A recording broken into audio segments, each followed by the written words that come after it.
Brighton 4, Manchester United 0. Another day, another new low for Manchester United. Marcel, give me your thoughts if you can. I mean, it just caps off what the worst season in many years. Brighton haven't won for God knows how long at home. Complete capitulation, to be honest with you, Owen. What can they didn't have anything to play for? It's shown. You know, Scott was talking about pride at one stage a couple of weeks back, playing for pride. This is what they should have been playing for. But you know, I'm in the same camp as everyone else now, emotionally detached. It doesn't bother me now. I guess the greater goal is looking towards next season now. The positive has to be looking towards next season now, and the fact that these players just don't want to play. I've completely detached myself from the result. 4-0. It looked like it could have been 5 or 6 at one point, if I'm honest. So you know the first half shocking. That's nothing new from these players this season. Starting slow, and then the second half, before anyone can really settle into a game again, capitulation, poor performances again. So it's been horrible to watch. The older players, he didn't make any changes to the team. You would like to have thought that would have, Unchanged lineup. yeah, you would have liked to have thought that would have, done something, galvanized the players, like a bit of consistency in how you're playing amongst each other. Didn't do much, and most of that squad, funny enough, might be staying. Most of those that were there that were accountable for that result, you could say would be staying. So it's just really interesting how Ten Hag's got a massive job on his hands with these group of players, man, and Ralph has selected a squad every single time that shows us this. Really, really worrying overall.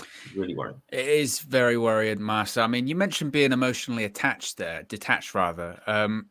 I mentioned you to before in one of the full-time views. I forget which one it was, and I said, "Oh, are you surprised?" And you were like, "Oh, yeah, I was a little bit surprised by this point." At this point, then, have we got to the point now whereby you see something as horrendous as that, and you just go, not even shocked anymore? Yeah, no facts. That's well put together there, because at the end of the day, I remember saying, I'm still believing in this side, and it was only a few weeks from now. That's the worst thing. Exactly. It was only a few weeks ago, and we still kind of had opportunities to play for something, or players had an opportunity to look like they cared, but it's just not changing, and they cannot be saved, and clearly. So yeah, 100%. It could have been 5 or 6, like I was saying today. It really could have been. And the players that we're making look far superior to us are they're nowhere near as good as us, in my opinion, anyway. But On paper, yeah, certainly on paper, but yeah, like you said, at times it was a schooling at yeah. points, right? I mean, it was an absolute schooling. I mean, is the only light then at the end of this very long and very dark tunnel is that we've got one game left, and after that, then we have Eric Ten Hag? Is that the only thing we've got to be optimistic about at this point? Yeah, because it feels like it's another hiding against Crystal Palace. Are Yeah. more organized, maybe even more organized structurally than Brighton today. Brighton haven't got a few of their players. They've had to change their shape a little bit, to try and get the best, out of a season. One of their highest performing seasons this season. But you could say almost a similar kind of things for Crystal Palace in terms of a new management, new setup, a couple new additions to the side that are playing well now. Elise, Zaha's been playing well now.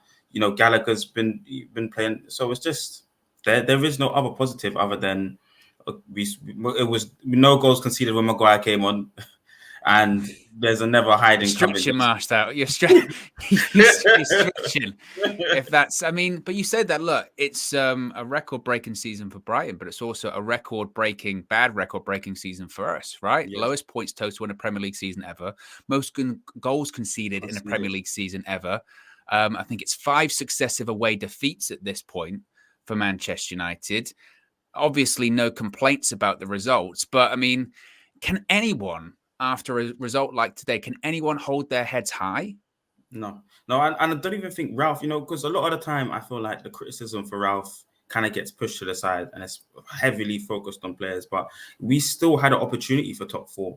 So I think, and even in Ralph's head, he'll be thinking, well, these players, yep, they've down tools a lot of times. They've not believed in my system. I failed to implement a different style or winning style of football throughout my tenure here.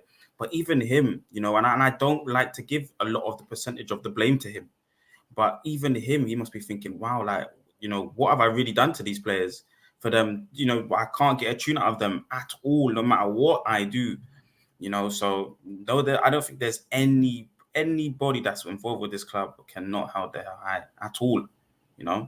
Absolutely. I mean, it's very clear that a lot, if not the majority of the players have checked out. But do you also think that maybe at this point Ralph has as well, of going, you know what, I wash my hands of it all, this whole situation. Yeah. A lot of the time in the presses, he's extremely honest now. He's extremely honest now, and I'm seeing that from a point of view as he's these are not going to be his players next year.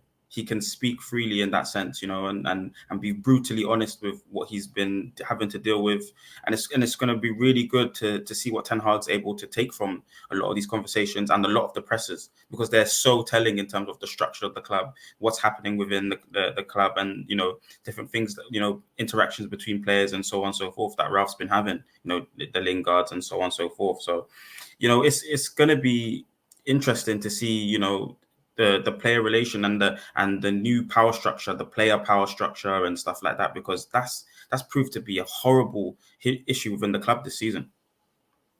Definitely. I mean, if you are Erik Ten Hag then, and you are watching that performance today, and you're watching, well, ever since he's been announced as United manager, some of these performances, what must he be thinking in terms of tactics, in terms of recruitment? Because today, first half, I think we had like 20-something% possession. We kept giving it away. And in terms of recruitment, he must be looking at, say, like fullbacks going, he must be looking at midfield going, I mean, what must he be thinking?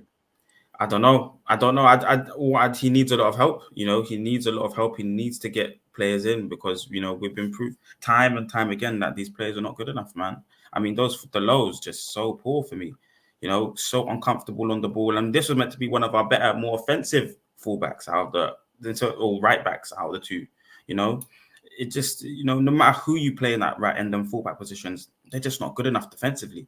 Defensively, they don't know what they're doing, and that just leaks goals, man. So much pressure on De Gea, and I'm not even a huge advocate of De Gea in terms of going forward, but it's just so much pressure for him to deal with.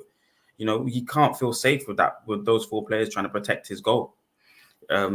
I don't know what Ten Hag just needs to hope that he gets backed properly. He can get 2 or 3 of his players and add some sort of spine and structure, definitely in the back line and definitely in that midfield line. He needs help there. He needs 2 or 3 players that he can look at and say, yeah, this kind of player will help me implement the style of football that I want to be playing.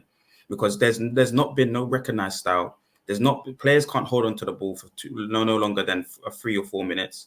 We can't seem to get a pattern of passing out. We can't play out the back foot. We can't play out the back. We can't sustain attacks. We just look so uncomfortable on the pitch as a team. We don't look like a comfortable team that want to play together at any time. I think Ten Hag's got a huge job. Lastly, before we wrap it up, you're the optimist. Can you give me anything to smile about after today? Unfortunately, no. We didn't even get to see any of the youngsters. We didn't even get to see any of the youngsters play today. And the only positive, is hopefully he plays the youngsters now. There's nothing for us to play for. I don't really know. I would really hope that we could get the Europa League spot, but I'm not really bothered of where we are in the table now towards the end of the season. They've got 2 weeks off. Play one of the 2 of the younger players now and give us something to cheer about. The fans were saying that, we'll never die, and it's a true. We'll go again next season. We have to go and pick ourselves up after this next season, and it will be hopefully a revitalized squad next season for sure. But, in terms of what's happened within this season, this campaign, there's nothing positive to say except for he better just play those youngsters. Some people that want to play for the shirt, footballers that care about what happens at this club. I certainly hope so, man. I certainly hope so. Be sure to smash a like on the like button. Be sure to subscribe. Bottom right-hand corner, 1 game to go. That's it. One game to go. We're out of here.